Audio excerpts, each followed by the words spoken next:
Are you ready? My name is Vanda. So, how you see you is everything. How many times are you waking up in the morning and you are not seeing the version you want to see of you? It happens to us all. Because as we grow and evolve, those moments come that we have to shift our own perception and belief about who we are and what we are seeing in that mirror of what we call ourselves, right? So, in saying this, how you see yourself, what does that mean? How are you seeing you?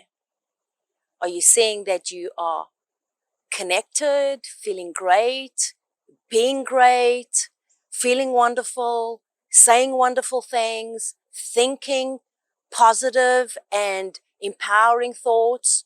Or are you seeing that you've become the negative Nelly of your life?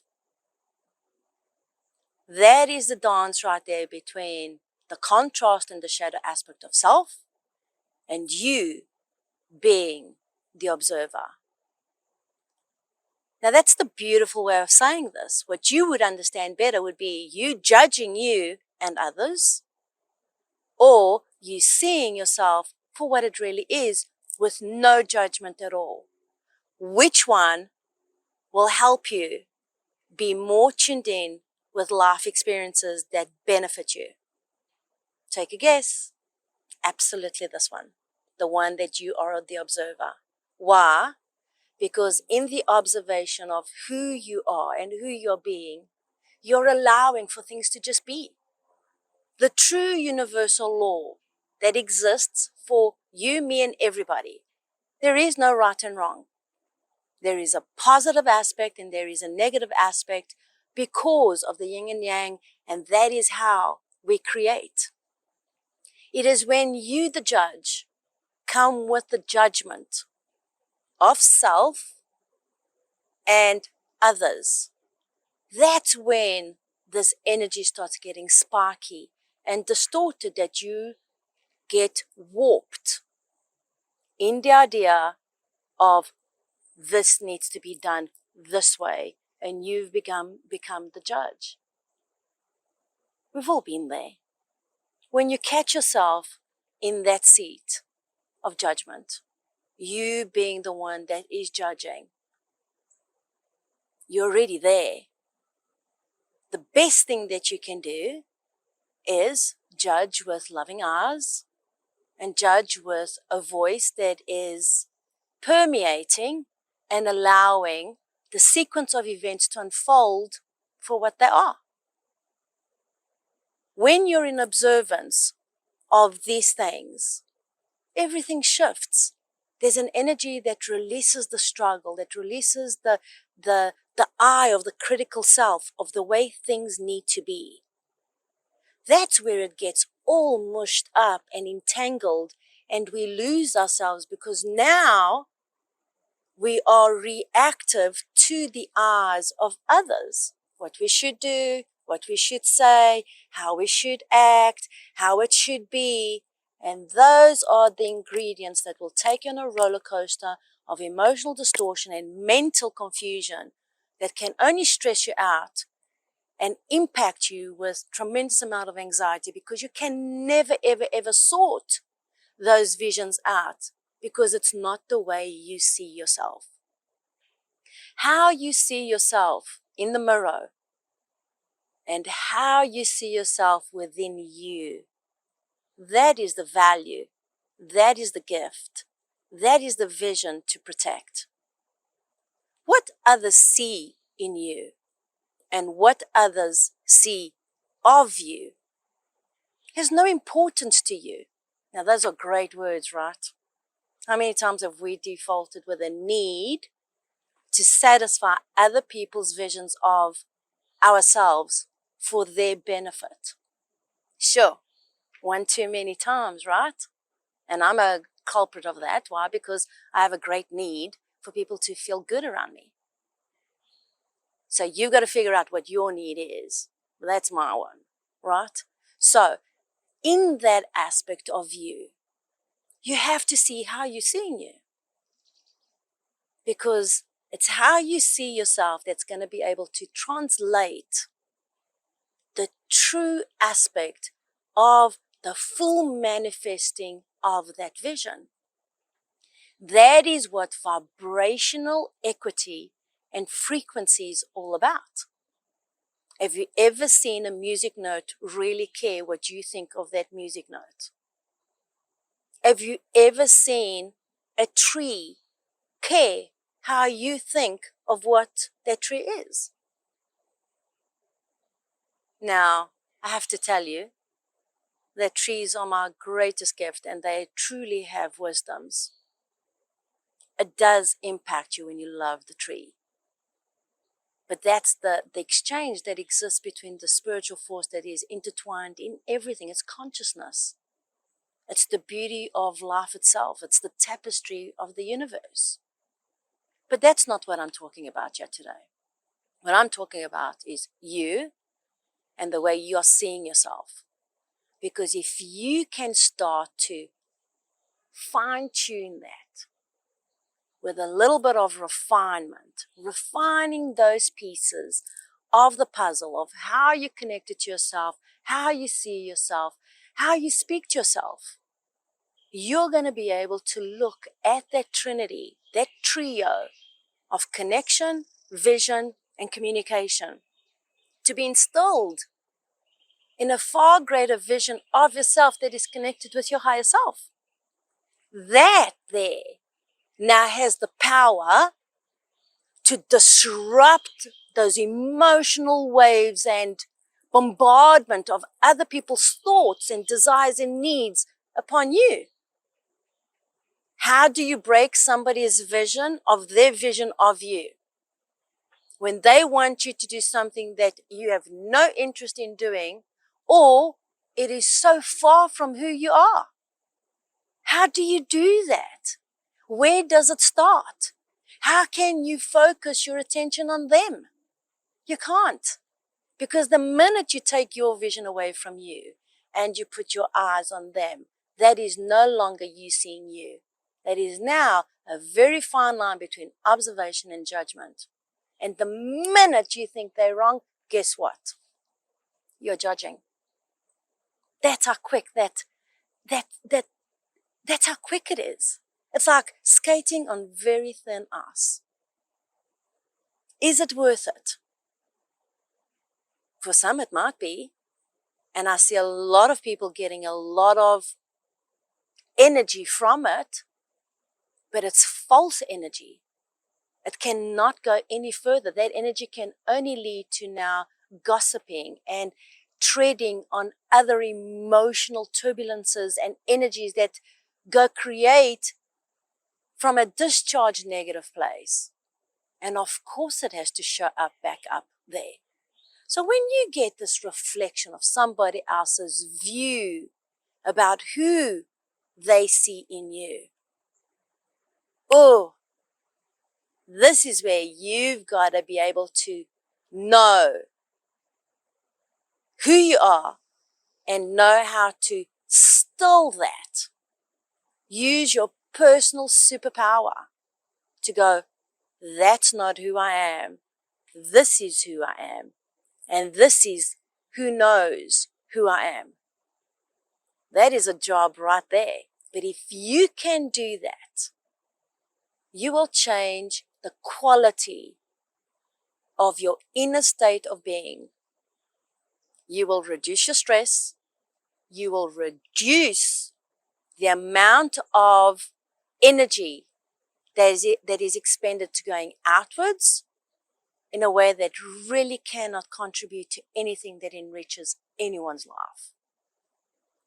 The ability of you seeing yourself in a positive frame, from a space that makes you feel good, from a space that supports your inner well-being, you, of course, understanding that you are the creator of everything in your life, changes everything, all right?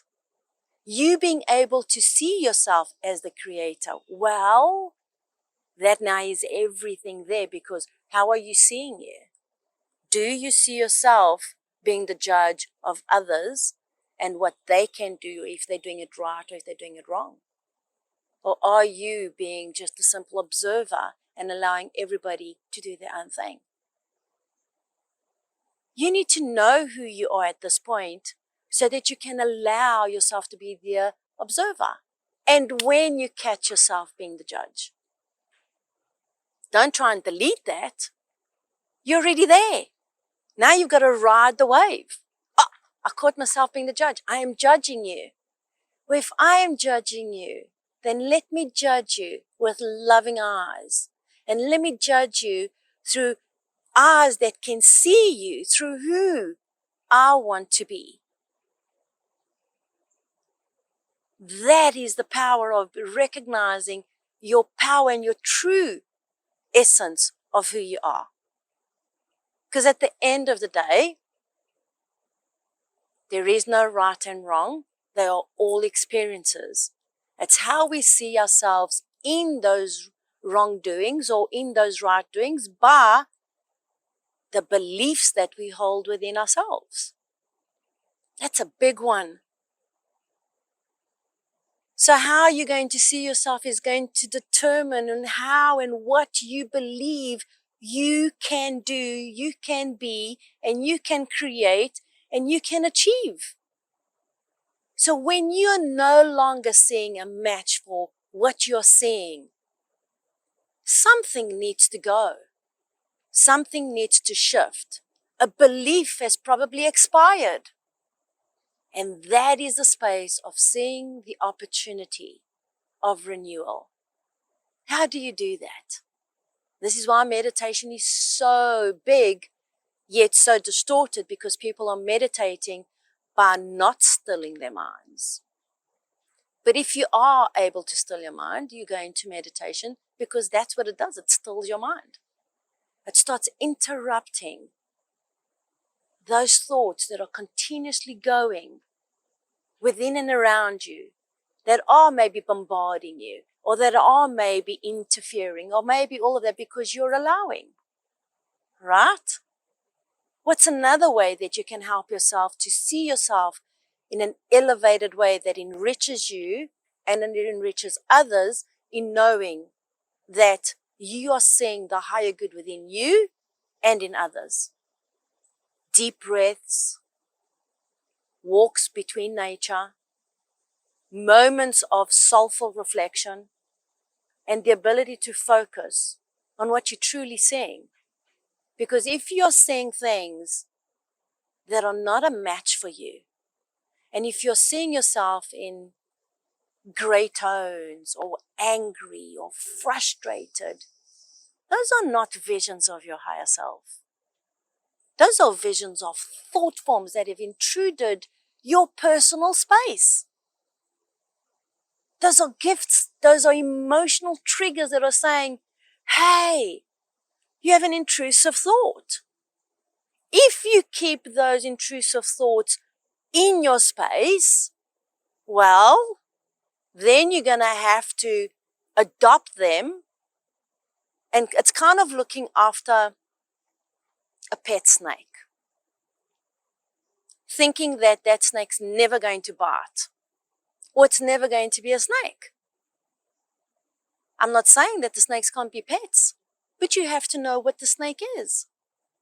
Or it's like having a pet frog and trying to keep that frog from hopping. Frogs hop. You have to know the thoughts that you're carrying within you. Because if you're seeing thoughts that are angry and you're frustrated and you're distorted, guess what the next thing is? You're going to be angry and you're going to be distorted and you're going to be stressed out. That's how simple that is. But in that simplicity, it becomes complicated because we are folding into what we are seeing from this space and not to what we are seeing from a higher perspective of who we are. So here's a trick. Here's a gift or a nugget. If you're seeing things that elevate you and they feel good, keep them in your heart and protect them. If you're seeing things that do not feel good and do not show themselves as glowing energy that enriches you, then keep them away. Because the minute you fold them in, they are crisscrosses in your life. You have to use personal power and a tremendous amount of focus to break those chains. So know the difference, right? See yourself all-powerful because you know that you are.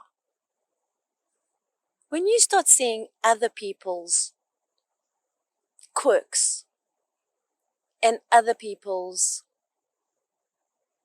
habits or actions, and they start triggering you, breathe in and interrupt the judge so that you allow yourself to be the observer versus the one that is judging in judgment of self and others. When you judge somebody else, you're taking away your power. You're making them wrong. By making them wrong or right, you're taking that away from you allowing yourself to be the observer that's allowing you to be the all creator and allower of your experiences.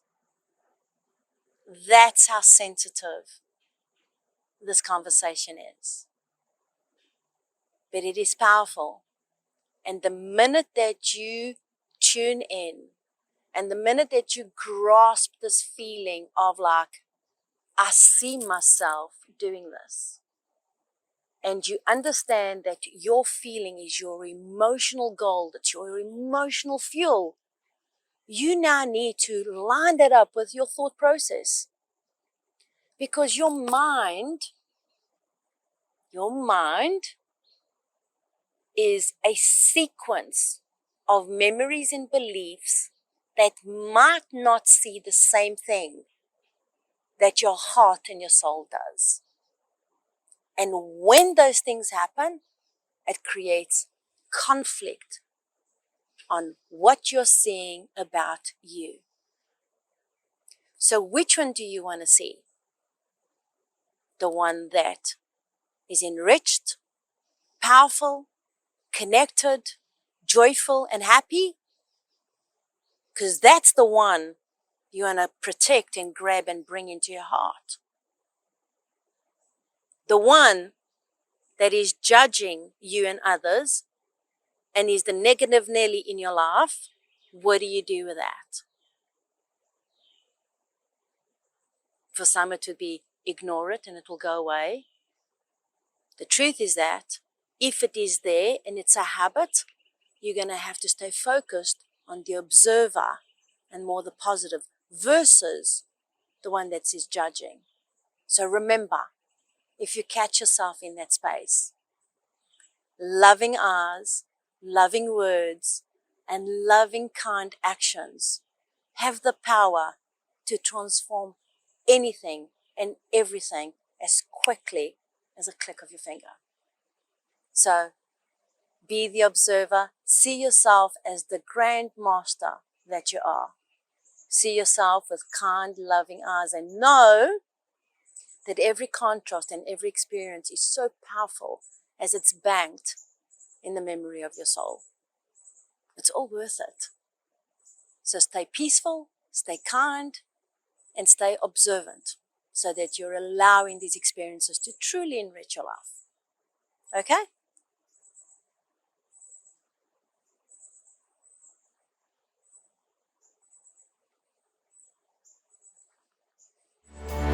My name is Vandha.